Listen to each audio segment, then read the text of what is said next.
તો આપણી સાથે છે આજે અક્ષરભાઈ શાહ, બ્રાઇટમેટ ઇન્સ્ટિટ્યૂટના ડિરેક્ટર, અને આજે આપણે એમની સાથે વાતચીત કરવાના છીએ એને જાણવાના છીએ કે ગોધરા સાર્વજનિક શિક્ષણ મંડળ અને બ્રાઇટમેટ ઇન્સ્ટિટ્યૂટ આ બંનેના કોલોબરેશન પાછળનો ઉદ્દેશ્ય શું છે. તો જે રીતે તમને કીધું, મહેતા સ્કૂલમાંથી ઘણા છોકરા ભણી નીકળ્યા.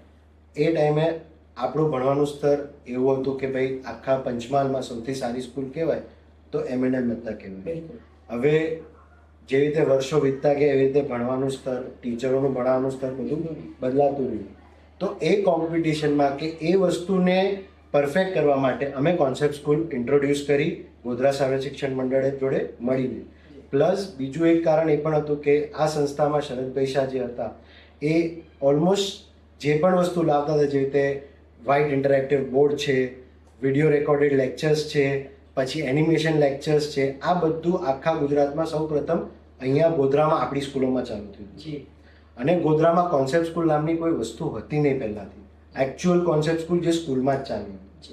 તો આપણે એ જ પ્રથા ફોલો કરીને આપણે આ જ સ્કૂલમાં પહેલી વાર ગોધરાની પહેલી કોન્સેપ્ટ સ્કૂલ ચાલુ કરી ગયા વર્ષથી, જે સારી રીતે ચાલી રહી છે હમણાં આપણી પાસે.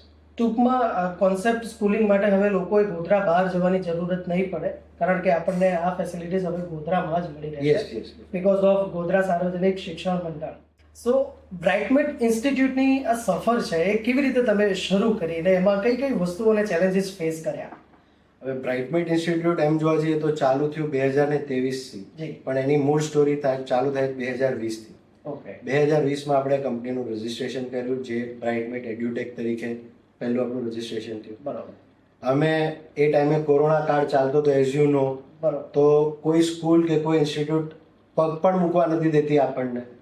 પણ સ્લોલી એન્ડ સ્ટેડીલી અમે સ્કૂલ જોડે કોન્ટેક્ટ બનાવ્યા, રેફરન્સીસ બનાવ્યા, અમે નાના મોટા ડેમોઝ આપ્યા એમને. અમારું સૌથી પહેલું સૌથી પ્રથમ કામ હતું રોબોટિક કોડિંગનું. રોબોટિક કોડિંગ બેઝિકલી એક નાની LED થી લઈને ડ્રોન ટેકનોલોજી સુધી આપણે છોકરાઓને શીખવાડીએ એ ટેકનોલોજી છે.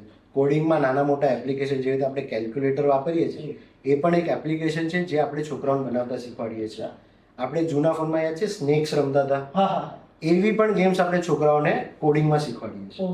અને એ બેઝિકલી પ્રાઇમરી સેક્શનનો પ્રોગ્રામ હતો આપણો.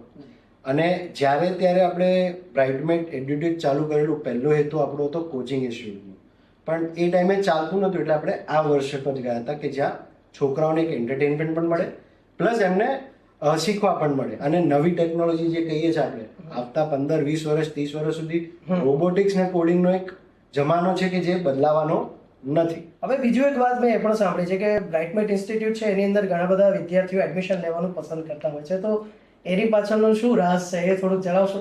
હવે આપણે બ્રાઇટમેટ ઇન્સ્ટિટ્યૂટ બેઝિકલી ગયા વર્ષથી ચાલુ કરી, એમાં આપણો એક મેઇન હેતુ એવો હતો કે છોકરાઓને સંપૂર્ણ નોલેજ અહીંયા મળે, અહીંથી બહાર એમને કોઈ ક્લાસીસ કરવા ના પડે. એટલે ફાયદો કેવો થાય, આપણો ટાઈમ પણ એવો એક સારો રાખ્યો છે કે છોકરા સવારે આરામથી ઉઠે, ફ્રેશ થાય, 9 વાગે આવે. નોર્મલી બધી સ્કૂલો જે હોય તે 6:30, 7 વાગે ચાલુ થાય, એટલે છોકરાઓની ઊંઘ અડધી પૂરતી હોય, આવે ત્યાં સુધી આળસમાં હોય. પણ આપણો 9 વાગ્યાનો ટાઈમ એટલે છોકરા એકદમ ફ્રેશ થઈને આવે ફર્સ્ટ ઓફ ઓલ. પછી આપણું બીજું શું છે કે 3:30 સુધી રેગ્યુલર સ્કૂલિંગ છે.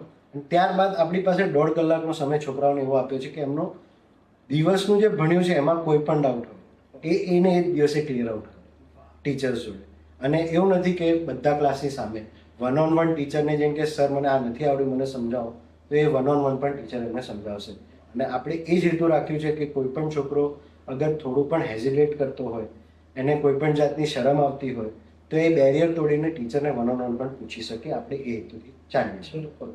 એટલે ખૂબ સારી સિસ્ટમ કહેવાય કે જ્યારે આપણે ટીચરને પૂછવા જતા હોય તો આપણને એક શરમ લાગતી હોય, ડર લાગતી હોય, એના કરતાં પણ બહુ સારું એટમોસ્ફિયર બ્રાઇટમેટ ઇન્સ્ટિટ્યૂટ પ્રોવાઈડ કરે છે એવું સાબિત થાય છે. ફ્યુચર પ્લાન્સ શું છે બ્રાઇટમેટ ઇન્સ્ટિટ્યૂટના?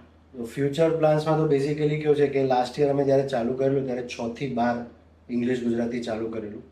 આ વર્ષે અમે કોન્સેપ્ટ સ્કૂલિંગમાં 1 થી 12નો પ્લાન કરી રહ્યા છે. અને 12માં લાસ્ટ યર અમારી પાસે કોમર્સ પણ હતું, આ વર્ષે પણ એ કન્ટિન્યુટીમાં રાખીશું. અને સેમ વે છે, જે વસ્તુ અમે 6 થી 12માં કરાવતા હતા એ જ વસ્તુ અમે 1 થી 12 કરાવીશું.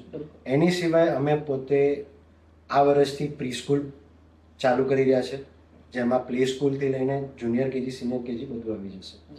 અને સેમ આપણા જે હમણાં હાલના ક્લાસરૂમ્સ છે એવી રીતના જ એના ક્લાસરૂમ્સ છે, એ જ રીતની બધી ફેસિલિટી હશે.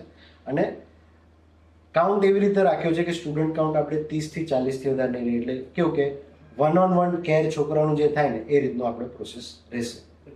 કે તમે તમારા પપ્પા સાથે બહુ જ ફ્રીલી અને બહુ જ સહજતાથી વાત કરતા હતા. તો દરેક બાળકના જીવનમાં, વિદ્યાર્થીના જીવનમાં એમના માતા પિતાનો રોલ શું હોવો જોઈએ અકોર્ડિંગ ટુ યુ? હવે મને પણ ટાઈમ લાગ્યો. હું મારા પપ્પાથી ખાસો ટાઈમ ડરેલો છું, ડરતો હતો. અને એ ફ્રીડમ આપતા મને બહુ ટાઈમ લાગ્યો. પણ એ બે તરફની શું કહેવાય, તાલી એક હાથે ના વાગે, બે હાથે વાગે. ડેફિનેટલી.